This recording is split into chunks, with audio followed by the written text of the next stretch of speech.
কোরবানি ঈদকে সামনে রেখে শেষ মুহূর্তে ব্যস্ত সময় পার করছেন খামারিরা। সকাল থেকে সন্ধ্যা পর্যন্ত গরু ছাগলের পরিচর্যা করছেন। গতকাল থেকে শুরু হয়েছে হরদমে কোরবানির পশু কেনাবেচা। তাই দিনরাত পরিশ্রম করে আগাম প্রস্তুতি নিচ্ছেন খুলনার বটিয়াঘাটার খামারিরা। তারা বলছেন সম্পূর্ণ দেশীয় পদ্ধতিতে গরু পালন করছেন।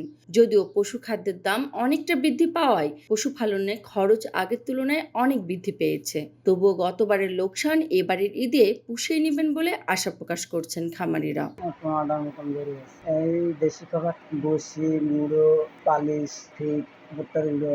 কোনো প্রকার ইনজেকশন ও ওষুধ ছাড়াই দেওয়া হচ্ছে দানাদার খাবার। দেশীয় পদ্ধতিতে গরু ছাগল পালনে খামারিদের পরামর্শ দিয়ে সহযোগিতা করছেন বলে জানান প্রাণী সম্পদ অধিদপ্তর। বটিয়াঘাটা উপজেলায় আমাদের ৩,১৭০টা গরু আমরা মোটাতাজা করা হৃষ্টপুষ্ট করা গরু আমরা প্রস্তুত রেখেছি, অর্থাৎ আমাদের খামারিরা প্রস্তুত রেখেছে। পাশাপাশি ৫,৫৭৩টা ছাগল কোরবানির জন্য প্রস্তুত আছে।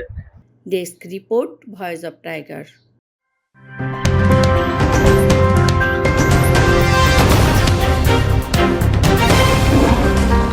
Voice of Tiger.